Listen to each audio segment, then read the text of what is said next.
Sugdan ako akong mga yango-ngo kaniadtong dili pa kita. Among balay luyo sa buga unya ikaw minsuroy ra. Nakita ko nimong namugas unya kamo nangupras. Wala ang akong mga ginikanan kaniadto pero imong amahan ug inahan na adto. Akong hunahuna kaniadto nga makadayo sa laing baryo aron makapanarbaho, makatabang sa pamilya kuno. Pero unsa bang panahon na nga kining tanan na wagtang pagkakita nako nimo? Kayang imong panagway hamis pa sa anak sa Amerikano. Milabay ang pipila ka minuto, oras, adlaw, bulan, wana ko damhang na in love ko nimo. Laktod nga pagkaistorya, kitang duha nagkasinabot na. Kaniadtong mga panahon na nagkuyog-kuyog na ka sa akua. Kung asa ko padulong muuban ka, kung asa ko molingkod mutapad ka, kung asa ko muadto mukuyog ka. Milabay ang pipila ka bulan nakagama tagbatang buutan. Nagisa ko sa mga istorya sa mga tawo.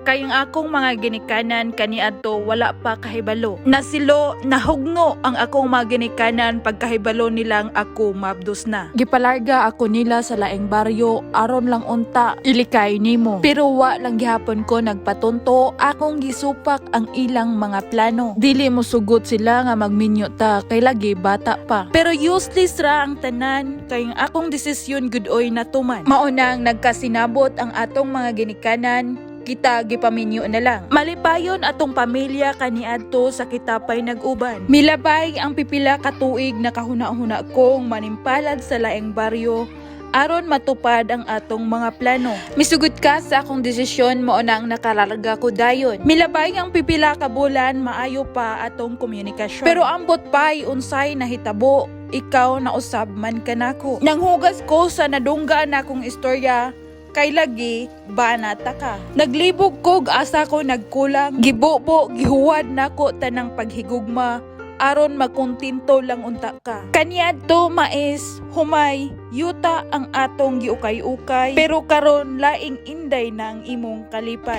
Murag hiwa-hiwa ang akong kasing-kasing pagkahibalo nako nga naa na kay lain. Nakahinomdom na lang noon ko sa imong giningon kaniadto nga magpakamatay maghikog ka kung dili ako ang imong maasawa. Gilamasan man unta tika kaniadto ug nganong sa laing bayi pagyud ka minadto. Musimhot ug mukay-ukay man unta ko nimo kaniadto ug nganong wa pagyud ka na kontinto. Giandaman naman unta ti katanan ug nganong sa laing tawo ka minuban. Dili na ko mahatag ang panginahanglan nimong pisikal pero financial gihatag nako nimo tanan. 24/7 kong nagtrabaho para lang matupad atong mga plano pero nganong sa laing tawo ka nagpatunto. Kakapoy, kabudlay, kalaay, kamingaw akong giantos. Bisan gani og hilantan, gitakigan, gisakitan og tiyan, gipamaulan pero kanang tanan akong gikalimtan kay kamo ang naa sa ako ang dughan. Maghinam-hinam nako inig katapusan sa bulan aron makapadala ninyo aron makapundar sa ato ang mga plano. Sakit pamalandungon nga ang lalaking akong gihilakan kaniadto karon lahi na hintungtong. Gisakripisyo nako akong kaugalingon aron naunda tay maayong kaugmaon ug magulang na tapuhon. Pero unsa bang lagayang nangabit ka man hinuon. Sakit paminawon nga ang ako ang kanhi karon mahimo na nakong kagahapon. Kanhi nga dili na balikan kay ikaw nakasala naman sa makadaghan. Unang higayon nga nakasala ka gipasaylo ta ka kay di ko gustong maguba ang atong pamilya. Okay na ta atong mga panahon na pero unsa bang pagkaunsa gisundan manimog ikaduha. Mao nang giputol na lang nako akong komunikasyon nimo aron malinawon na ka. Ang atong mga plano kaniadto murag drawing na lang karon nga dali ra kaayo papason. Sakit hunahunahon nga dili na ikaw akong makauban hantod sa kamatayon. Pero nakaingon ko sa akong kaugalingon nga dili angay maguol kung ikaw gilisan na sa duol. Dili na lang nako tas-on aron hingpit na kong malimot sa atong mga kagahapon. Salamat na lang sa mga tuig kaniadtong kitapay gaoban. Salamat sa pagpangga sa pag-atiman kaniadtong sakit akong mga kalawasan. Ilabi na sa tanan, salamat sa binhi nga imo ang gipabilin ni ining maanindot nato nga kalibutan.